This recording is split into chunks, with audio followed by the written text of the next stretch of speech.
Salut à tous, c'est Pank de la chaîne, bienvenue sur cette vidéo. On continue notre cheminement. Donc, c'est la deuxième partie du podcast avec Lee. Donc, là, on a vu un petit peu comment s'organiser la méthode Siva et je trouve que c'est intéressant pour qu'on capte un peu comment ça fonctionne. Là, on revient un petit peu sur le cours et des éléments que j'avais trouvé chouettes et que je pense que Lee, on pourra même faire des podcasts entiers sur ça, mais il y a des éléments que j'avais trouvé chouettes. Notamment l'importance de l'étape par étape. Plus je suis dedans, plus je dois valider. Alors, tu disais que José insistait énormément, notamment pour les personnes qui font miroir de l'esprit, qui travaillent sur des objectifs, d'être très précis. Et ça, c'est intéressant parce que parfois, on le sait, hein, tu vas mettre dans le miroir à encadrement bleu les éléments qui sont dissonants, ta problématique, tu vas l'étudier. D'accord? Donc, je ramène de l'objectif vers le subjectif et je l'étudie. Mais en fait, c'est là où il y a beaucoup de précision. Lui, il prenait beaucoup de temps. Cette notion de précision, je trouve que moi, j'adore parce que je trouve que c'est vraiment intéressant comme concept. Mais est-ce que parfois, t'as pas l'impression que les gens vont un peu vite, genre ça m'embête, j'y pense, je vois un peu ce que c'est et je passe à autre chose vite, alors que là, t'as mis de l'emphase sur ce principe-là, les étapes, faire étape par étape, être minutieux dans sa démarche. Ça, pour toi, c'est vraiment quelque chose d'hyper important, le étape par étape. Tu disais que José le soulignait beaucoup. Est-ce que tu as l'impression que les apprenants ou que les jeunes gradués, etc., ils vont pas parfois un peu vite et ils passent cette précision qu'on demande? Parce qu'on peut se dire, ouais, bah, je mets ça dans cette partie, ou dans cette couleur bleue au départ, et puis tu mets tes problèmes sans forcément être plus impliqué dedans. Cette implication, elle a vraiment, vraiment de l'importance dans la méthode. Comme point de départ, oui, mais c'est vrai que pour certaines situations, c'est tout simplement je manque quelque chose, mais pour d'autres situations, surtout par exemple pour les habitudes, il est très important qu'on analyse bien la situation actuelle. Justement, si on est addict à une activité ou une substance ou n'importe, il faut bien analyser quels sont les moments où on ne peut pas résister, quels sont les moments où on n'y pense plus du tout, quels sont les avantages, les désavantages. Et comme ça, on a tout un paquet. Et là, on a tout le matériel dont on a besoin justement pour créer en fait le pôle positif dans le miroir de l'esprit blanc. Mais à d'autres moments, c'est vrai que la situation actuelle, c'est pas très compliqué. Ça peut prendre quelques secondes. Est-ce que tu penses que on va prendre les situations complexes, hein. Je suis d'accord Oui, avec quand tu dis il y a des petites choses simples. C'est vrai qu'on peut l'utiliser plein de fois dans la journée, le miroir de l'esprit, sur des petites choses. Mais là, on va prendre des gens qui sont en souffrance, qui ont des problématiques un peu lourdes. Est-ce que tu penses qu'au niveau objectif, donc avant d'entrer à leur niveau de base et de travailler sur eux, est-ce que tu conseillerais de faire un listing un petit peu de réellement sa problématique au niveau objectif, en bêta, quoi? Et après, bah, avec ça, on rentre, on a déjà listé et on remet dans le miroir. Est-ce que tu penses que c'est un plus? Je pensais à ça parce que tu sais, c'est chez Ultramind, c'est leur vidéo. Je ne sais plus comment ils appellent ça. Tu sais, ils ont une technique qui est la vidéo views ou je ne sais plus quoi, où ils te disent tu commences au niveau objectif à voir toute ta problématique. Alors, c'est un peu différent, mais là, si on reprend par rapport à ce qui nous intéresse, oui. et après, tu travailles en alpha avec ce que tu as travaillé déjà en bêta. Est-ce que tu penses que c'est un plus? Est-ce que c'est utile? Est-ce que tu le conseilles? Est-ce que tu ne le conseilles pas? Comment tu vois ça? Ouais, écrire, tu veux dire. Ouais, tu vois, en amont, tu fais vraiment le listing, vraiment objectivement de ta problématique, où est-ce que c'est, ce que tu viens de dire juste avant, tu vois, pour que quand tu descends en alpha, tu sois vraiment clair dans ta visualisation et ton imagination dans le cadre bleu. En fait, moi, je suis très pour faire un listing de tout ce qu'on veut dans le miroir blanc, OK? Pour toutes les choses qui sont le problème, euh, je crois que ça, c'est une bonne idée dans beaucoup de cas, mais en fait, pourquoi est-ce qu'on dit tu te mets à niveau de base et tu projettes sur le miroir bleu? C'est parce qu'en fait, là, tu vas le regarder d'une façon totalement différente que quand tu es en bêta et tu es en train justement de souffrir le problème. C'est pour moi ce qui est génial, c'est tout d'un coup, je suis à distance, je regarde là-bas objectivement quelle est la situation et je suis plus impliquée, je suis plus émotionnelle. Et je trouve que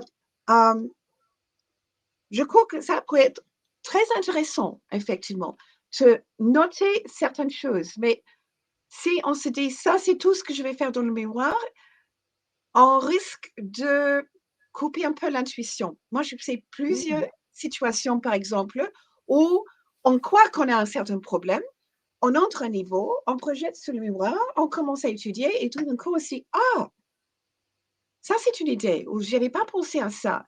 Et parce que là, on est connecté et on est ouverte à justement trouver des solutions tout en regardant le problème. Par exemple, j'avais une fois une dame qui, on avait analysé le niveau de sang, elle avait beaucoup de graisse dans le sang. Donc, on lui avait dit, il faut que tu coupes, tu manges plus, etc. Donc, mais elle continuait à avoir de plus en plus de graisse dans son sang. Donc, il s'est dit, mais, et justement, elle avait un problème de poids. Donc, elle se met à niveau, elle regarde l'image dans le miroir bleu, et tout d'un coup, elle a, on va dire un message, une voix, mais elle a l'impression, ah, il faut que je mange une tartine avec beaucoup de beurre. Elle dit, ah, mais c'est quoi ça? C'est pas possible. Mais en fait, son corps était en train de produire, oh, j'ai pas compris pourquoi, mais c'est ça qu'elle m'a dit, de produire beaucoup plus de graisse dans le sang parce qu'elle ne mangeait pas assez. Donc, il paraissait qu'elle avait, et donc c'était pour compenser pour le manque de graisse. Et si elle commençait à manger un peu plus de graisse, le corps pourrait s'équilibrer. Alors, elle n'avait jamais entendu parler de ça. Les médecins n'avaient rien dit de ça. Moi non plus, j'avais jamais entendu. Mais le moment qu'elle a commencé à manger un petit peu de beurre chaque jour, son sang est revenu à la normale, elle commençait à perdre du poids, etc. Donc, elle n'aurait jamais pu mettre ça sur une liste. Tu vois ce que je veux dire? Oui, bien sûr. Donc, Ouais, je ouais. trouve qu'il faut qu'on trouve un bon équilibre entre Mmh. ce qu'on croit, c'est le problème au niveau bêta, tac, tac, Mmh. tac, et puis quand même se laisser ouverte à des nouvelles idées à niveau alpha. Tu vois ce que je veux dire? Ouais, c'est génial quoi, tu vois, ça, c'est une précision que je trouve vraiment hyper intéressante parce que le rapport dissociatif, hein, pour ceux qui font de l'hypnose ou qui n'en font pas, on Mmh. a souvent en hypnose, on crée ce rapport dissociatif pour ne pas dissociatif, c'est-à-dire que je me vois en train de ou je me Ouais, vois dans le miroir, ouais, là, en ouais, l'occurrence, c'est ouais. mon reflet. Mmh, mmh, Donc c'est mmh. plus moi en tant que tel, c'est moi en train de me voir, d'accord? Et cette notion-là, la dissociation permet déjà d'apaiser la souffrance, Ouais, apaiser, calmer, etc. Donc ouais, ça, ouais. complètement OK. Ce que j'aime bien là que tu rajoutes, c'est ce principe de se dire, il se peut que quand je check, je liste à mon niveau et que je vois des choses, j'accepte qu'il y ait des indices, des indications, des choses qui émergent. Alors, tu vois, moi, ça me faisait penser à me dire, je suis en train de me concentrer sur une problématique, mais dans cet écran-là, à ce moment précis, j'ai un autre problème qui arrive, quelque chose qui ne me semble pas lié. Est-ce que à ce moment-là, mon intuition n'est pas en train de me dire, tu es en train de travailler sur quelque chose qu'il ne faut pas pour l'instant. Ça ne veut pas dire qu'il ne faut pas le travailler, mais qu'il y a peut-être une source, c'est comme un rapport régressif en hypnose, comme une suggestion du subconscient vers le conscient à dire attends, avant de faire ça, tu auras peut-être ça à bosser. Tu vois, là, ce que tu es en train de dire, je trouve que ça donne encore une autre dimension au miroir. Où, moi, je le voyais très mécaniquement, entre guillemets. Mmh. Tu ramènes, tu mets, tu travailles, tu scrutes, tu étudies, tu es précis, et puis après, tu passes à l'encadrement, quoi, tu effaces et ça passe à l'encadrement blanc. Là, je trouve qu'il y a un côté qui est encore plus intéressant et on revient en fait 4-3-2, on revient sur cette notion où maintenant qu'on sait qu'on bosse avec l'intuition et qu'on peut faire confiance à notre intuition parce qu'on a fait des tests qui nous prouvaient qu'on pouvait avoir confiance en notre intuition, on en arrive à se dire, bah, ce qui va arriver là est aussi un message. Et c'est pas parce que je fais un cas, le cas c'est moi. Oui, Tu vois, oui, et ça, je trouve que ça c'est ça, donne une. justement. Donc, oui, c'est une très bonne idée de nous noter en bêta, mais il faut surtout pas dire ça, c'est tout parce qu'il se passe justement que quand tu te vois, tu vois, comme si tu fais un cas, tout d'un coup, ah, mais c'est pour ça que je le fais et je n'avais pas pensé à ça ou je n'avais pas compris parce que j'ai analysé justement à niveau bêta, très toc, toc, toc, toc, toc, Et là, justement, je commence à vraiment comprendre quel est vraiment le problème. Ouais, c'est génial. Sinon, Tu on vois aurait pu analyser à niveau bêta et aller directement au niveau blanc, en alpha, mais non, on fait le niveau bleu aussi en alpha. ouais. Pour bien analyser le problème à ce niveau. Donc, avoir confiance dans ce qui va arriver à ce moment-là. Je trouve que c'est, tu vois, là, moi, je reprends, comme je te disais, je pense on a vraiment cette notion de cycle à prendre en compte, mais des deux côtés. 1, 2, 3, 4, 4, 3, 2, 1. Et là, ce qui est intéressant, c'est qu'on peut très bien se dire, quand je suis en train de faire mon miroir de l'esprit, je suis en train de faire un cas. Ce cas, c'est moi, en fait. Or, on sait que dans le miroir dans les cas, on peut aller. On va, d'ailleurs, c'est intéressant, on scanne le corps à plusieurs reprises, une certaine vitesse, etc., pour voir les points qui ne vont pas. Et après, on peut même toucher, ressentir, percevoir. Dès lors, mais ça, tu vois, je ne le mettais pas forcément en application dans le miroir de l'esprit, mais si on reprend la même logique, se dire, c'est moi, j'ai ma problématique, et je fais la même chose, je scanne, c'est pas forcément le corps, mais les problématiques qu'il y a, et je laisse aussi mon intuition me dire, ouais, mais c'est plutôt ça, ou c'est plutôt ici, et ça se trouve dans le listing, ça va être un élément, parce que je suis mon cas, et je suis dans mon intuition vis-à-vis de ce cas, et vu que j'ai confiance dans mon intuition, parce que j'ai eu des preuves au travers des cas que je peux avoir confiance dans ce qui va venir, et travailler dessus, et traiter ça, au pire. Si ça ne donne pas un feedback, on continuera le lendemain ou on recommencera ce soir, autre chose. Mais je trouve que tu vois, ce recadrage de l'intuition dans le miroir de l'esprit, je trouve que c'est fort. Parce que ça rouvre encore quelque chose de plus. Tu sais, moi, dans la définition que j'ai de l'hypnose, la transe, c'est la communication entre le conscient et le subconscient. Or, souvent, ce que je dis aux gens, c'est on a trop pris l'habitude d'être dans un monologue du conscient vers le subconscient, les suggestions. Et on raconte des suggestions en longueur de temps. Et on ne sait plus écouter le subconscient. Or là, on peut exploiter le miroir de l'esprit comme un retour du subconscient. Je mets mon truc et je vois ce que je ressens, perçois, tout en l'analysant. Donc j'ai toujours mon conscient, mais je vais faire confiance à peut-être un mot qui change, un élément qui me vient en tête à ce moment-là, une sensation, une émotion, et me dire waouh, là j'ai une info. Et là, c'est mon subconscient qui me donne l'info, peut-être à traiter, et que je vais après effacer dans le bleu pour l'emmener au blanc. Tu vois, ça, je trouve qu'il y a une subtilité que moi, je n'avais pas saisie. N'hésitez pas à dire si vous l'avez saisi ou pas. Mais je trouve que c'est hyper intéressant de le voir comme ça. Toi, je trouve que ça. Alors, moi, déjà, j'aime beaucoup le miroir de l'esprit, mais je trouve que ça donne encore une autre valeur à, à cet exercice-là, à ce travail-là. Ça ne te surprend pas quand même. Quand tu fais le miroir de l'esprit, tu as déjà eu des petites ouvertures, des compréhensions dans le miroir bleu, n'est-ce pas? Voilà. Ouais, mais je vais être, tu vois, je vais être très. J'amène ma problématique. Après, moi, dans ma manière de dialoguer avec moi-même, j'ai plein de choses qui viennent. Donc, pour moi, c'est assez cohérent. Mais tu vois, c'est pas quelque chose que j'avais rationalisé. Tu vois, dire. OK. Souvent, on dit, tu ramènes la problématique dans le monde subjectif et tu l'analyses. Tu n'es pas en train de dire, tu l'analyses et tu écoutes ce que tu perçois. Tu vois, tu te souviens, on s'était arrêté là-dessus pendant le cours. Le miroir reste l'image de nous-mêmes dans quelque chose. C'est nous-mêmes. C'est dès lors pas simplement une analyse logique, c'est aussi ces feelings que tu peux avoir derrière. Et je trouve que tu vois, ça donne des Okay. éléments qui Donc, sont beaucoup. le texte, il est très simple. C'est simplement, tu étudies ton problème. Et quand Ouais. tu l'as bien étudié, voilà, mais ça veut dire tout, étudier le problème.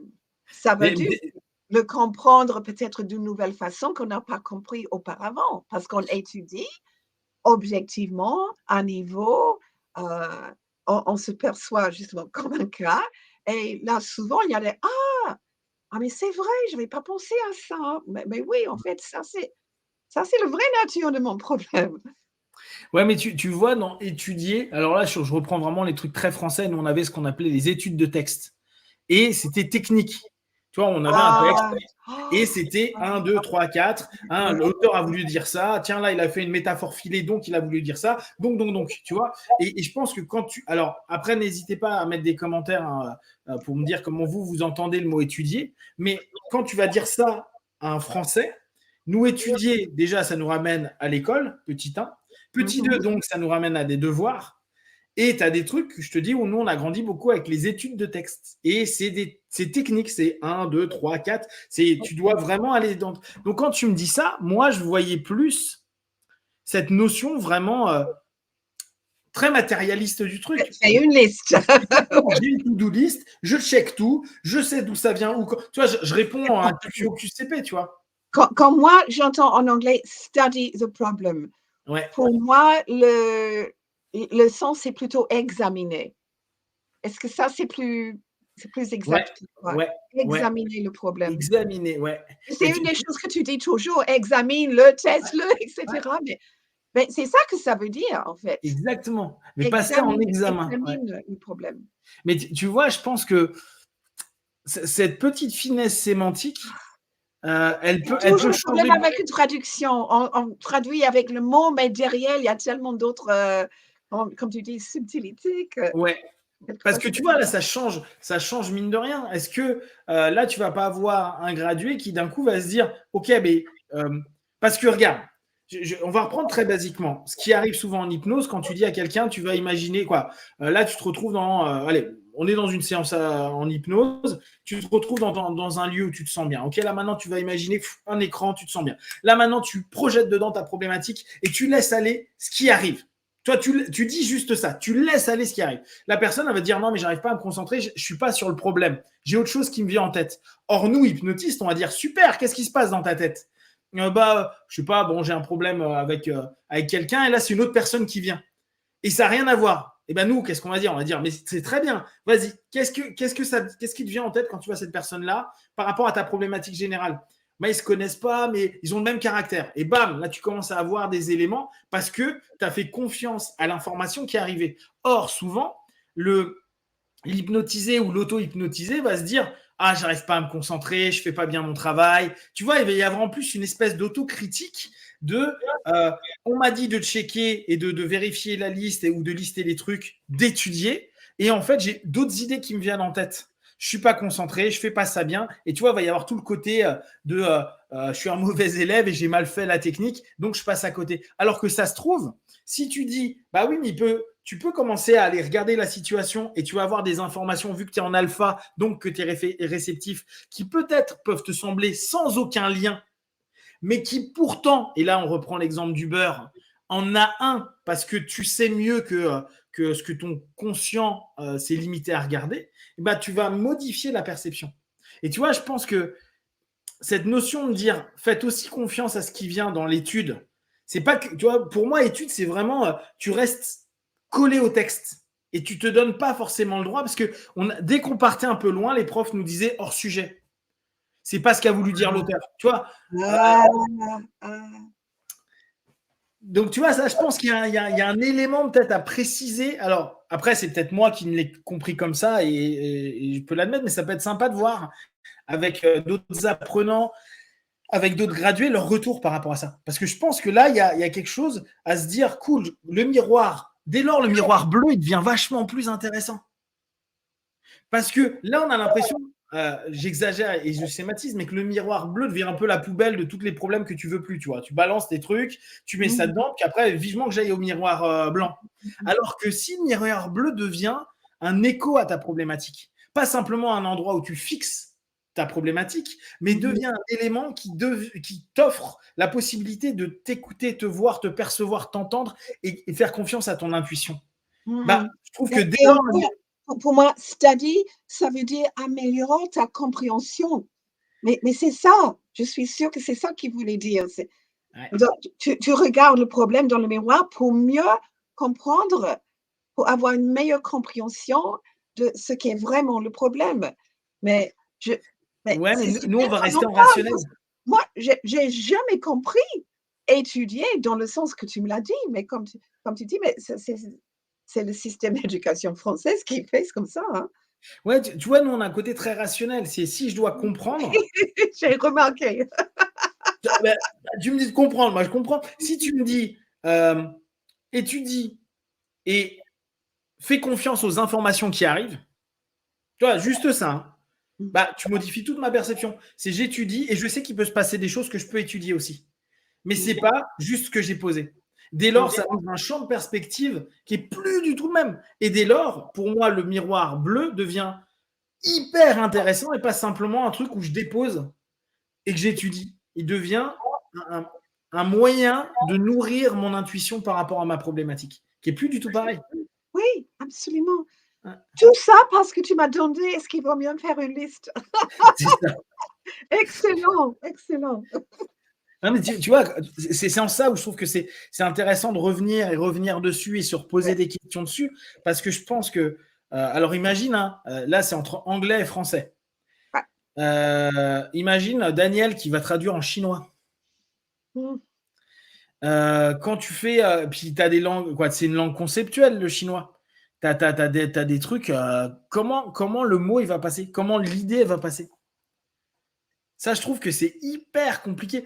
On a le même livre, on a le même manuel, on a le même cours, sauf que notre perception du verbe est différente. Donc, on ne conceptualise pas la même chose. Moi, si tu me dis étudier, moi, je suis un étudiant, j'étudie, tu vois. Mais je ne fais pas confiance à mon intuition. C'est comme, tu vois, il y a un truc qui est dans la méthode où on dit, quand vous avez un questionnaire, lisez l'ensemble des questions et répondez après rapidement à ceux que vous savez. Donc, il y a un côté très intuitif. Moi, j'ai appris, mec, tu fais le 1, tu fais le 2, tu fais le 3. Et si vraiment ça ne marche pas, tu fais le 4, tu vois. Mais il n'y a pas d'intuition. Oui, mais il y a peut-être une corrélation entre le 1, le 2, le 3, le 4, le 5, le 6. Et donc, dès lors, tu as linéaire. Ouais, exactement. Exactement. Bon, alors, moi, je m'estime très linéaire. Alors, c'est aussi peut-être moi, ma manière de fonctionner. Mais là, si vraiment vous avez des feedbacks là-dessus, ça m'intéresse parce que je me pose la question si tout le monde comprend cette notion que peut offrir le miroir à ce niveau-là. Alors, tu vois, sur un truc aussi simple que ça, comment on part Ouais, il y a un élément que j'aimerais, mais je pense qu'on fera un podcast complet là-dessus. C'est en communication subjective avec les enfants. Tu vois, là, je pense qu'il y a quelque chose d'assez génial. Alors, la communication subjective avec les enfants, c'est cool pour les parents, hein, mais c'est cool aussi la communication subjective de façon générale pour aider, accompagner, soutenir, faire avancer des situations, etc. Il y a un bouquin que Ed a écrit, je crois, avec José, qui s'appelle Subjective Communication, qui est un bouquin rouge. Je ne l'ai pas encore lu, je me le suis acheté. Je vous en ferai un petit feedback, mais je pense que ça peut être un sujet qui peut intéresser beaucoup de monde, cette communication subjective. À savoir que en hypnose, il y a ce qu'on appelle l'hypnosleep, qui est souvent utilisé pour justement aider les enfants ou même les adultes, mais ça, Hellman l'a beaucoup utilisé avec les enfants. Et là, tu sais que j'ai recontacté Cheryl Hellman parce qu'elle fait un cours d'hypnosleep, mais pas version Hellman, mais d'une dame qui s'appelle Goodrich. Je te redonnerai le nom. Et en fait, c'est devenir un... Non, c'est Sleep Talk. Sleep Talk, ça s'appelle. Ça te parle, Sleep Talk? Oui, je sais, je connais, oui. Et elle donne un cours de ça, donc je vais le faire parce que j'ai envie de voir un peu comment c'est. Et c'est vraiment ça, c'est pour parler avec les enfants. Mais je trouve que le travail de communication subjective de chez Silva est intéressant parce que déjà, ils sont en alpha, donc tu peux le faire quasiment tout le temps. Mais cette notion de bien comprendre ce qu'est la communication subjective et tout ce que tu peux faire avec, et les feedbacks qu'il y a, je trouve que c'est hyper, c'est fin. Tu vois, au départ, ça paraît tout simple, et je trouve qu'il y a beaucoup de finesse à savoir quand tu le fais, comment, quelle est ton intention. Parce que mine de rien, il y a souvent des intentions qui sont très égoïstes. Genre, ouais, je veux ça. Oui, mais est-ce que c'est bon pour l'enfant? Est-ce que c'est bon pour le partenaire? Ou est-ce que c'est bon pour l'entreprise? Tu vois, je pense qu'il y a je pense que c'est un podcast là-dessus, ça pourrait être bien. T'en penses quoi, toi? Il faut qu'on distingue quand même clairement entre communication subjective et hypnosleep, parce qu'hypnosleep, c'est objectif. Parce qu'en hypnosleep, on entend. C'est vrai. Justement, on chuchote de plus en plus jusqu'à ce que le sujet qui est endormi fait signe qu'il entend. Donc, et José enseignait ça aussi. Ouais. Parce qu'il avait étudié hypnosleep. Donc, il enseignait justement pour les parents communication objective, qui était hypnosleep. Et j'ai un petit texte de ça, je crois que je t'ai envoyé. Et puis, il y avait communication. Non, Je t'ai pas envoyé? Mmh, mmh, Et puis, mmh, il y avait mmh. communication subjective qui était justement même pas dans la même, lieu physique que l'enfant, c'était strictement mental. Donc il faut qu'on distingue. Et mais Ouais. on se dit: «Déjà!» Et tu m'avais pas dit que Isabella, elle était anesthésiste, hein, c'est ça de Oui, mémoire? oui. Et qu'elle faisait alors de la communication objective ou subjective? Tu as dit qu'elle exploitait cette communication quand les personnes étaient endormies Elle sur un. chuchotait dans leurs Elle oreilles chuchotait. pendant qu'ils étaient anesthésiés. Elle faisait de l'hypnose sleep là dans ce Oui, cas-là. Elle faisait oui, donc plus le c'était côté. des hypno-sleep, hypno-anesthésie si tu veux. Voilà, tout à fait, oui. C'est génial de voir tous ces liens-là. Mais tu vois, ouais, ça sera ça. Si tu veux, un moment, on se fait un podcast que sur la communication subjective Ah oui, j'aimerais bien. parce que c'est vraiment chouette comme sujet. Il y a beaucoup de choses Écoute, à tu dire sais que dessus. j'ai fait des révisions des cours qui prenaient 3 heures. J'ai passé 3 heures juste sur la communication subjective. Il y a Ah, tellement de génial. oui. Donc on va facilement pouvoir faire tout un podcast de Ah bah cela. super, ouais, ouais, ça c'est top. Yes, alors attends, parce que là on est déjà nous à 1 heure. Wow, Moi, oui. qu'est-ce que toi tu veux rajouter là? J'ai vu que tu prenais des notes, il y a des choses que tu veux faire émerger, des choses qui te sont venues en tête que tu veux partager? Non, c'est simplement je marquais hypno-sleep, sleep talk et cetera. Mmh. Ah oui, il y avait juste cette idée de est-ce que l'esprit vagabonde ou est-ce que c'est notre intuition qui nous parle? Et justement, mais quelquefois c'est l'esprit qui vagabonde Mmh. et c'est pour mais il faut pas toujours dire: «Ah, mais je vagabonde» et cetera. Donc il faut comprendre la différence, c'est ça et même si ça on a un petit doute, je crois qu'il vaut mieux écouter, mais c'est mon esprit qui vagabonde, qu'est-ce qu'il me dit? Juste comme Lara Silva, en Silver Manifesting, elle parlait de l'esprit singe, Ouais, qui est ouais. justement cette partie de nous qui parle de n'importe quoi, qui nous distrait d'une méditation, d'être calme et tranquille et elle a un exercice où effectivement, heu, vous dites: «Mais qu'est-ce qu'il est en train de me dire quand même?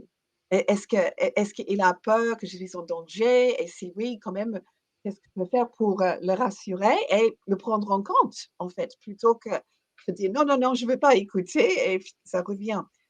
Et il y avait aussi une super petite astuce que Laszlo avait donnée, que j'ai trouvée aussi dans d'autres que si tu es une de ces personnes qui, le moment que tu fermes les yeux et que tu veux te concentrer, tout, oups, c'est parti ailleurs, hem, c'est très simple, on se parle à haute voix Mmh, et je mmh, trouve ça génial mmh. parce qu'on va pas arrêter en mi-phrase quand on parle à haute voix. Donc ça nous garde au moins sur la bonne route.